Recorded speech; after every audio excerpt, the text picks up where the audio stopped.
Bienvenidos a otro capítulo más de Un Espacio para el Conocimiento.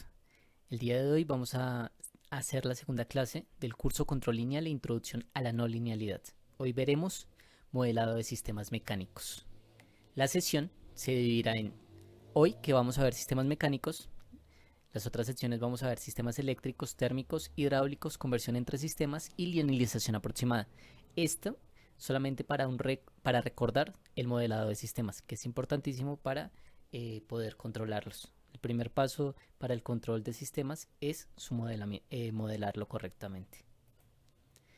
Bueno, comencemos con los sistemas mecánicos. Los sistemas mecánicos se rigen bajo las leyes de Newton, que es el cambio del momentum es igual a la masa por la aceleración, que es igual que la sumatoria de fuerzas es igual a la masa por aceleración.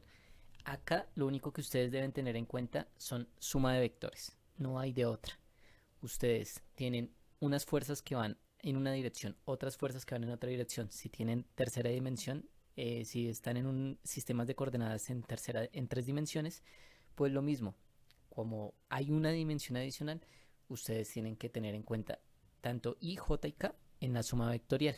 Eso es, suma de fuerzas. Y eso que es igual a la masa por la aceleración, la masa del objeto por su aceleración. Recordemos que la aceleración se puede escribir como x dos puntos. Es importante recordar eso.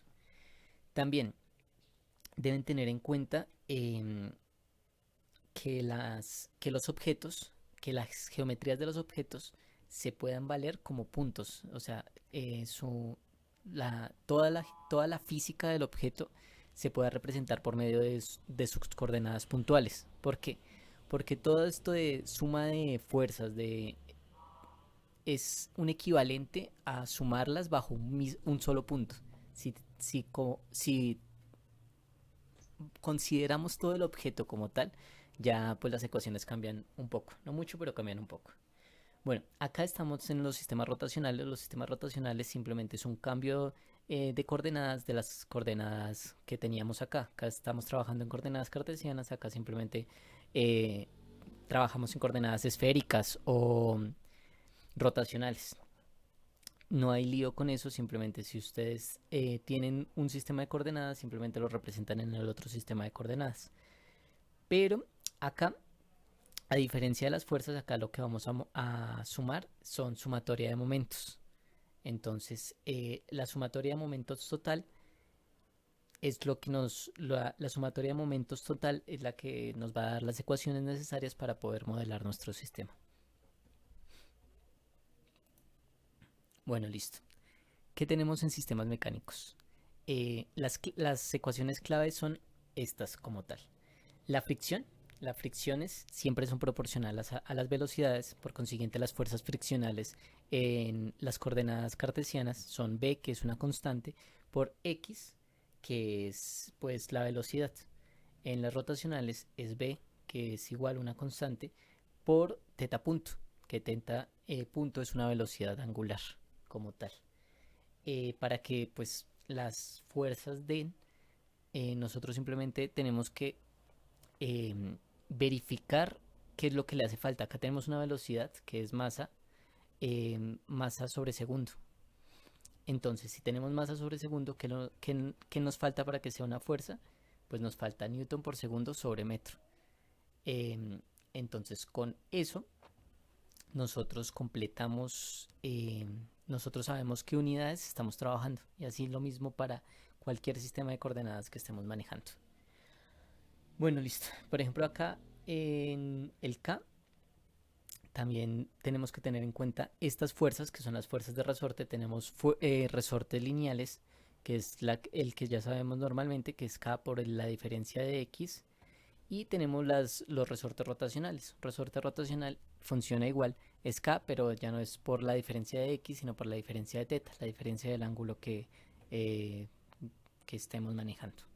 Ya ahorita más adelante en un ejemplo lo van a ver más claramente. Bueno, listo. Acá tenemos un ejemplo.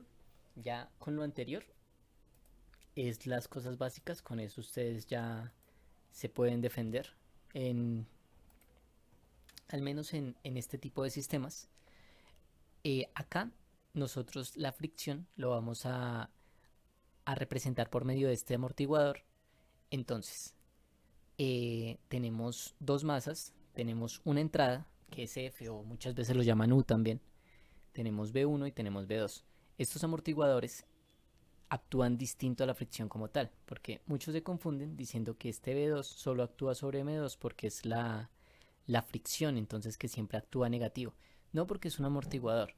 Entonces, si solo actuara sobre M2, no estaría sujeto a M1, sino estaría sujeto a la pared.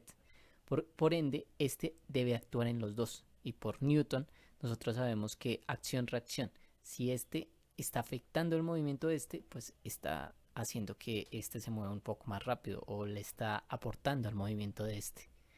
Lo mismo acá en K2, tenemos una diferencia de coordenadas, por ende esa diferencia de coordenadas va a hacer que nuestra constante del resorte salga a la luz. Y igual para el K1, para el K1 no tenemos diferencia de coordenadas, entonces solamente va a depender de X1. Entonces, ¿esto para qué es? Lo primero que debemos hacer es analizar nuestro sistema. Sea cual sea el sistema, tengamos dos cajas acá encima, tengamos lo que tengamos, lo primero que hay que hacer es analizarlo. Después tenemos que hacer el diagrama de bloques. Dense cuenta, acá tenemos un diagrama de fuerzas, pues en la primera, que es la solución tipo Newton, lo recomendable es hacer el diagrama de fuerzas primero. Si vamos a hacer Euler-Lagrange, que más adelante les mostraré cómo es, no es necesario. Bueno, el diagrama de fuerzas, ¿cómo va? Tenemos una masa, entonces la masa 1, ¿qué fuerzas le está afectando?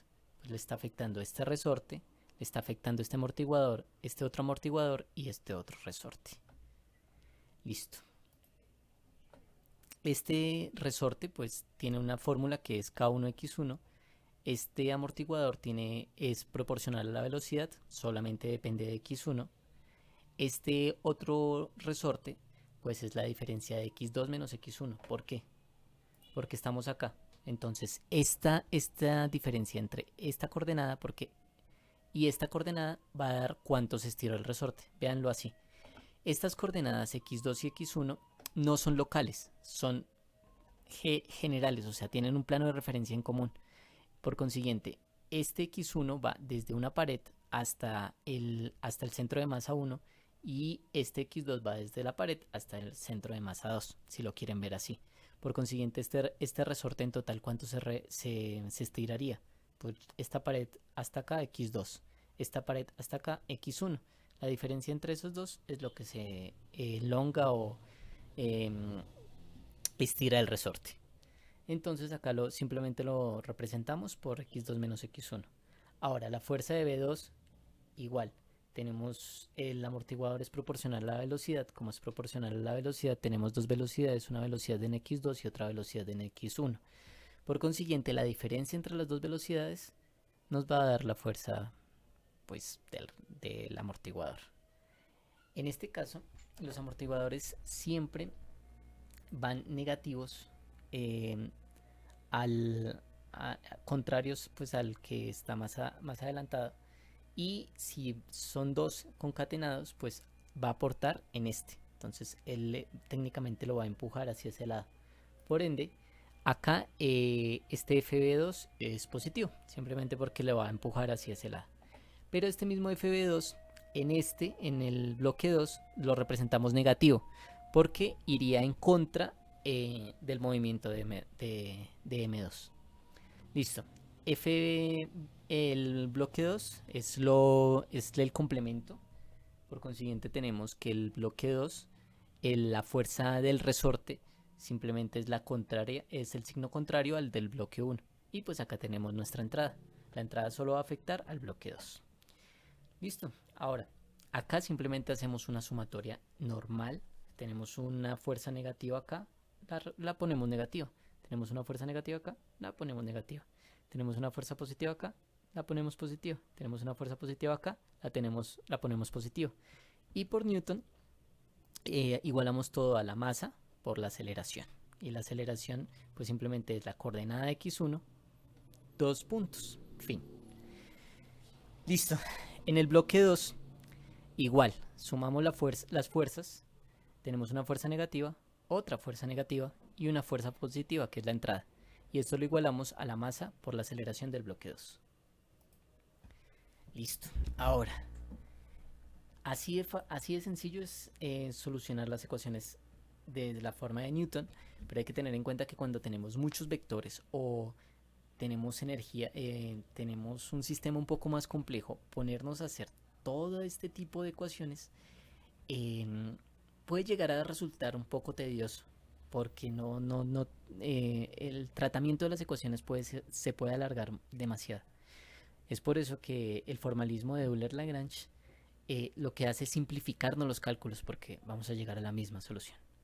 Entonces, pues acá también les muestro cómo sería la solución tipo de Euler-Lagrange. Bueno, primero tenemos que tener en cuenta si se puede usar.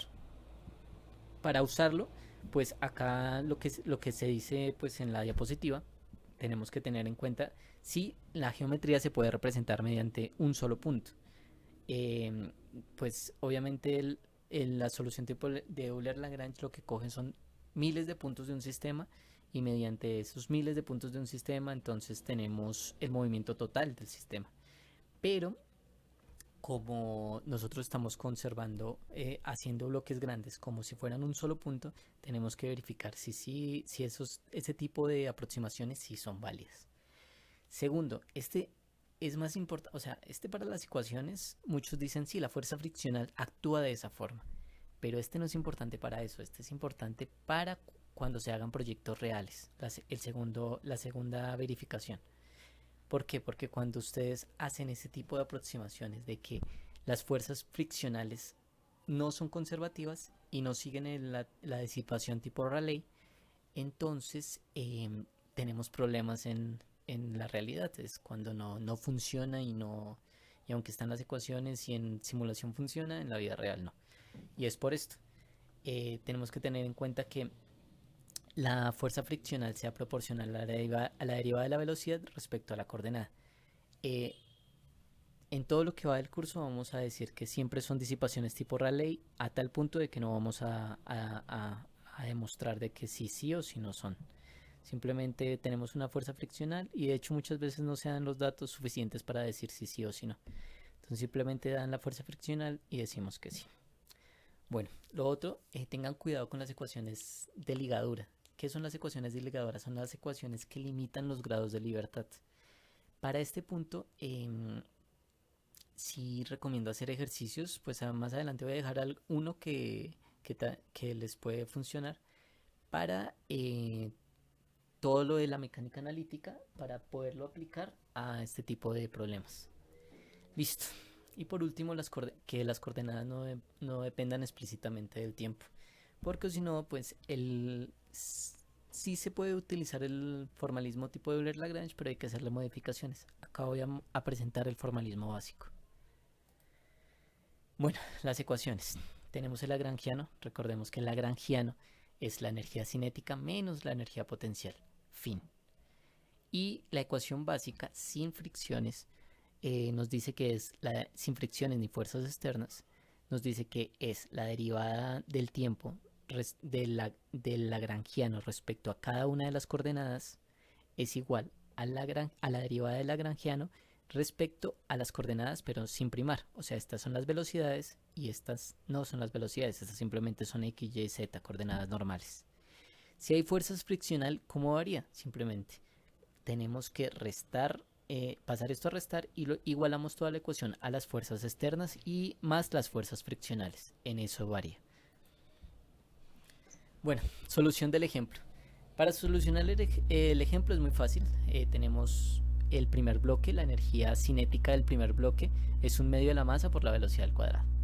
La energía cinética del segundo bloque es un medio de la masa por la velocidad 2 al cuadrado. Ustedes me dirán, no, pero ¿por qué no resta la otra velocidad? No, porque es la energía cinética de ese bloque. O sea, ese bloque se mueve con x2. x2 está tomado respecto a la pared. Por consiguiente, no es una coordenada que dependa de la otra. Simplemente x2 depende de x2. Fin. ¿Qué cosa que sí pasa en el resorte? Porque como el resorte no es el bloque, el resorte está en medio de dos bloques, ahí sí varía. ¿Qué es esto lo que pasa en las fuerzas potenciales? En las potenciales pues tenemos un medio de k por x al cuadrado, x1 al cuadrado, pues el que está contra la pared solo depende de x1. En cambio el que está en medio de los dos bloques sí depende de los dos, y entonces sería que la fuerza potencial 2 sería igual a 1/2 de K2 por X2 menos X1 al cuadrado. Para eso, como ya vimos en la anterior diapositiva, tendríamos el lagrangiano, que es T menos B, entonces la suma de las energías cinéticas menos las sumas de las energías potenciales. Ahora, como les había dicho, tenemos que igualar a las fuerzas friccionales y a las fuerzas externas. Entonces nosotros tenemos nuestras derivadas igualadas a estas fuerzas, las cuales pues como conclusión nos van a dar lo que necesitamos nosotros. Del lagrangiano anterior, esta sería la ecuación y cada uno, esto como tal, o sea, SI, lo que tenemos que hacer es cambiarlos por X1, por X2, así sucesivamente. Entonces, estos serían las dos ecuaciones que salen a partir de la ecuación, pues en forma matricial. Esta sería la ecuación 1, esta sería la ecuación 2. Ahora, para solucionar la derivada del lagrangiano respecto a x1', o sea, tenemos que mirar cómo es nuestro lagrangiano y dense en cuenta que los únicos que dependen de las velocidades son estos de acá. Y el único que depende de x1' como tal es t1. Entonces, por consiguiente, está positivo. Lo que hacemos es derivar. Al derivar esto, pues baja el 2, queda un 1, queda m1 x1', tal cual, que es justamente lo que tenemos acá, m1 x1'.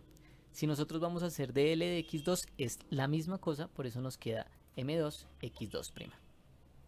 Ahora, si nosotros hacemos la derivada de l con respecto a x1, pues ¿qué es lo que tenemos que hacer? Nos vamos acá y la derivada de l con respecto a x1, b1 y b2 dependen de x1, pero acá hay un negativo. Entonces todas nuestras respuestas nos van a quedar negativas. Entonces de b1 tenemos que es el 2 baja, vas a multiplicar, nos quedaría k1 por x1 más k2 x2 menos x1, pero este menos sale por la derivada interna y como estamos con respecto a x1, entonces sale el menos. Listo. Como salió el menos, acá tenemos este menos de acá y acá tenemos esto positivo. Claramente pues acá falta el menos de la ecuación de acá, pero como todavía no la hemos ingresado, pues este menos no nos ha afectado todavía. Por eso quedó de esa forma. Listo. Lo mismo para dl de x2, pues el x2 cuando sale el x2 no sale ningún negativo, por eso quedó positivo. Y ya. Ahora, lo que nos queda por hacer es simplemente coger la ecuación y meter todo en una sola. Entonces tenemos la derivada con respecto al tiempo de S1. Eso nos da, digamos que tenemos X1. Nos da M1 X1 doble punto. Este es este. Ahora este menos pasa al otro lado positivo. Por consiguiente nos queda tal cual como nosotros pues lo sacamos de las ecuaciones. Entonces el segundo es dl de x1. dl de x1. Pues uno queda positivo y el otro queda negativo. Por consiguiente, acá es igual. Uno queda negativo y el otro queda positivo. Y nos falta el de la fuerza friccional, que es acá. Ah, no, este es este de acá, es este de acá. Uno queda positivo y el otro queda negativo. Y lo igualamos todas las fuerzas friccionales, que esta es una parte importante. Miren que acá una fuerza friccional es negativa y la otra fuerza es positiva. ¿Eso por qué es? Porque cuando nos devolvemos acá, nosotros miramos que una fuerza, el B1, pues va hacia la izquierda, por consiguiente es negativa, y la otra va hacia la derecha, por consiguiente es positiva. Entonces en estas ecuaciones hay que tener muy en cuenta las sumas vectoriales. Tienen que tener muy en cuenta eso. Por eso uno quedó negativo y el otro quedó positivo. Y nos quedó tal cual como si lo hubiéramos hecho por Newton. Lo mismo para x2. Entonces tenemos la derivada de L con respecto a x2, que nos queda positivo, pero al pasar al otro lado pues nos queda negativo. Y nos queda que nos queda negativo. ¿Por qué? Porque miren, dése cuenta que este negativo se cancela con el negativo. em, Se cancela con el negativo de acá, del lagrangiano, este negativo que va acá. Entonces, el lagrangiano, las fuerzas potenciales son negativas. Y al momento de hacer la derivada, pues acá queda otro negativo. Esos dos negativos se cancelan, esto queda positivo. Y al pasar al otro lado, pues queda negativo. Por eso este x2 queda negativo. Luego lo igualamos a las fuerzas externas. Una es la fuerza, que es UF, como lo llaman generalmente. Y la otra es la fuerza friccional de B2. Después de eso, pues simplemente igualamos a masa por aceleración, que se da de justamente esta ecuación de acá. Derivar con respecto al tiempo esta de acá. Y ya, después de eso, pues ya queda la solución tipo de Euler-Lagrange y nos queda la misma solución que lo podemos verificar. Listo, este es un ejercicio para ustedes para entrenar. Es técnicamente igual, dos bloques rotacionales, dos cilindros rotacionales, un amortiguador rotacional, un eh, resorte rotacional y igual, como dato base, pues entrenen, háganlo y pues acá lo que tenemos que hacer es sumar momentos, entonces tenemos T1 de un momento más T1 del momento que sale, más los momentos que me dan las fuerzas de cada uno de estos resortes y así sucesivamente. También hay diferencias entre las coordenadas y las ecuaciones en las que a las que van a llegar son exactamente estas, pero cambian las coordenadas. Entonces acá le cambia θ1, acá le cambia θ2, acá le cambian T1. Con eso se dan cuenta si van por buen camino.